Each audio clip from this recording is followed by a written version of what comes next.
Ito yung tulay na nabuwal yung kalahati. So passable na naman siya.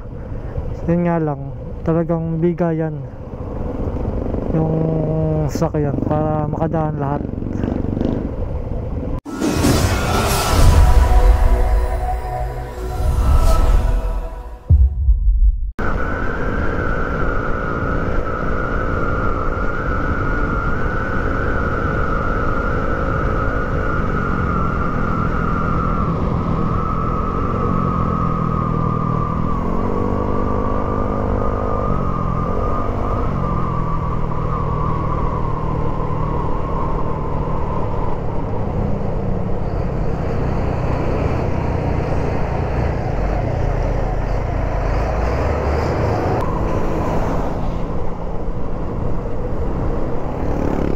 Coaching man.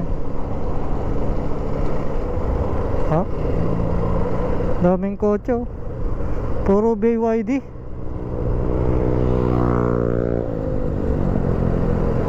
Nandito lang sa ano sa damuhan. Dinadamo lang ang mga BYD dito. Okay, so ayun. Pauwi na ako galing Batangas City sa Pisiledo. At yun, hindi na ako nakapag-video nung papunta ako kasi mamadali ako na makarating doon agad sa Pisiledo sa Batangas City kasi hinahabol ko yung office hour nila. Hanggang 5 lang sila dapat bago mag 5 nandun na ako. Yun, sakto naman. Ang ginawa ko, nag early out na lang ako. Nag out na ako ng 2 PM. Imbis na 3 PM ang out ko, nag out ako ng 2 PM para lang makaabot. Kasi ang biyahe mula Batangas hanggang dito sa Nasugbu hanggang dito sa Batangas City 1.5 hour. So hanggang 2 hours kasama na yung traffic. Pero pagka walang traffic 1.5 lang. Kaya siya ng 1.5. Ayun. Umalis ako sa Nasugbu ay Saga ay 2:40 ng hapon. So nakarating ako dito sa Batangas City saktong alas 4. At yun, inabutan ko naman yung open yung opisina ng Pisiledo. Buti na lang hindi ako na traffic dahil yung alis ko ay sakto sa labasan ng mga estudyante, kaya rush hour ba.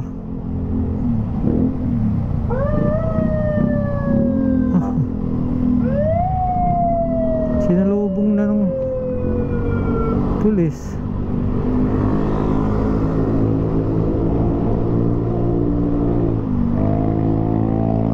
Kaya nagta-traffic eh. Yun. Tapos ito, buti na lang bawat dinadaanan ko saktong katitila lang. Hindi na ako patigil-tigil para mag kapote. At yan, ito yung itsura ng langit dito sa maliwalas na. Kanina sobrang kapal ng dilim yan eh. Pulang pula ang langit.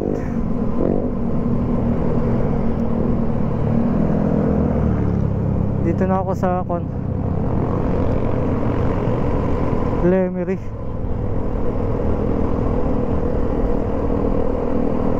Ba't ang bilis nung pauwi? Ang bagal na nga ng takbo ko, parang ang bilis ko. Kaninang ang bilis-bilis ko, tapos pakiramdam ko ang bagal ko. Baligtad no. Kung kaninang ang bilis ang takbo ko, ang pakiramdam ko ang bagal. Tapos ngayong ang bagal ang takbo ko, parang ang bilis naman. Nandito na agad ako sa Lemery. Oh.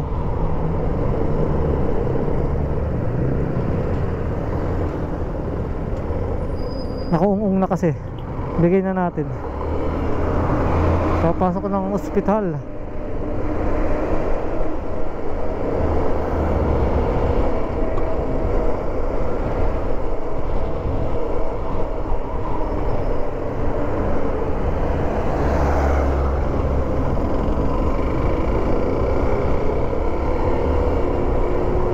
Hindi marunong makalalay porque motor yung parating, wala silang pakialam. Ganda.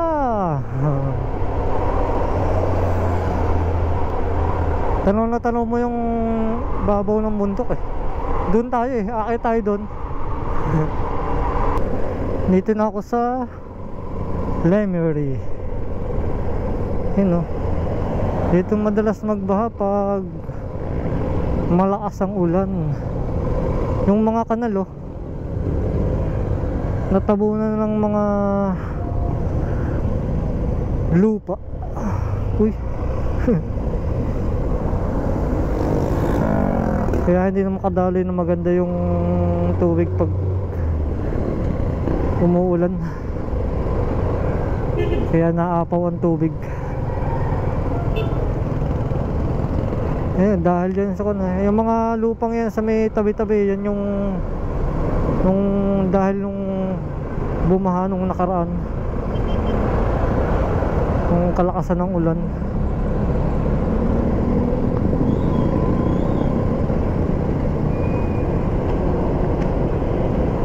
Buti naglagay na ng enforcer.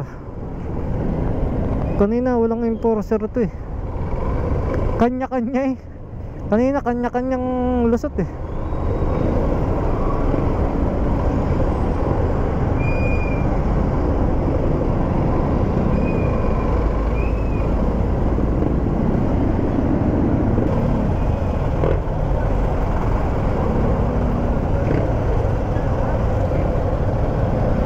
Winner X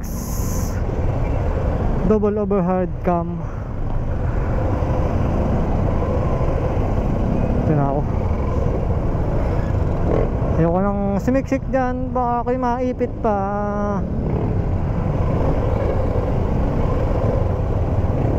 Kahit enduro yan, walang magagawa yan. Traffic kaya walang magagawa yan.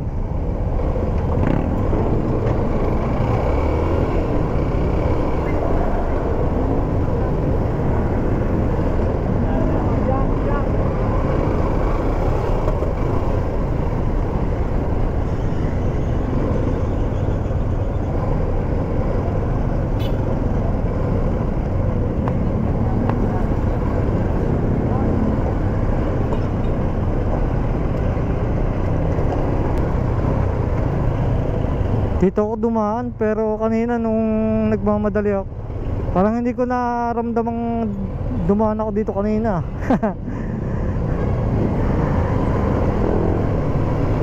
Rush hour ba naman sumakto sa rush hour.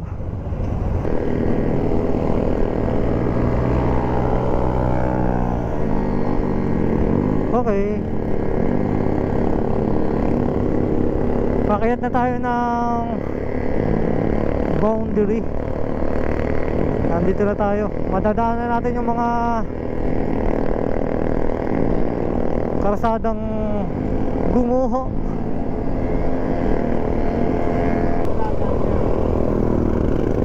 Fantasy.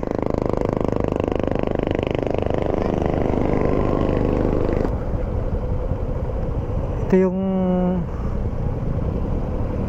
tulay na nabuwal yung kalahati. So passable na naman siya. Yun nga lang, talagang bigayan yung sakyan para makadaan lahat. Kasi ginagawa na rin to eh, nire-renovate na uli. Sana huwag naling gumuho, diba? Ano lang, tagal.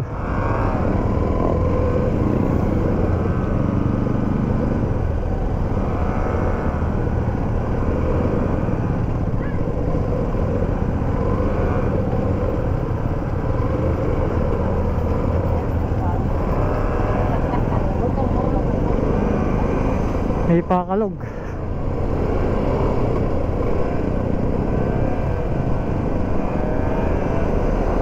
Yun o, pinabakuna uli.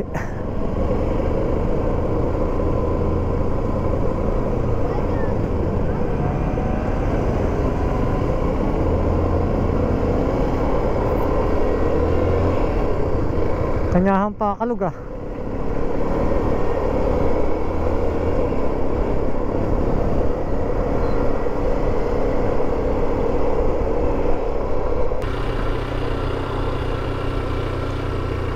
Maliwanag na ang backstate. Nagsisinok pa ako.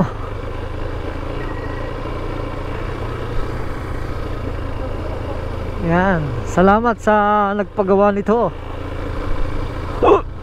Ating street light. Ba't wala akong ilaw yun?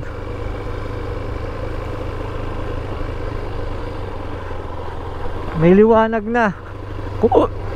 Kalsada na lang ang kulang ipagawa kasi lubak-lubak.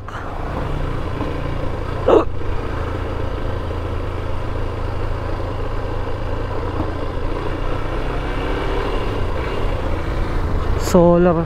Buti solar ang nilagay nila, diba? So maganda yung solar.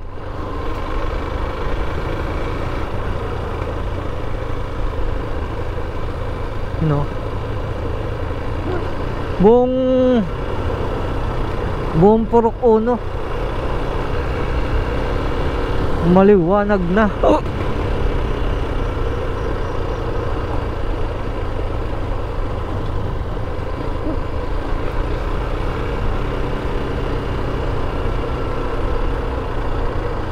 Safe nang maglakad dito kahit madaling araw.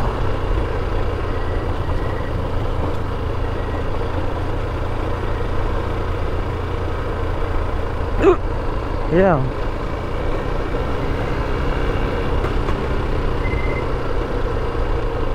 So ang kasunod ditong Purok 2 na.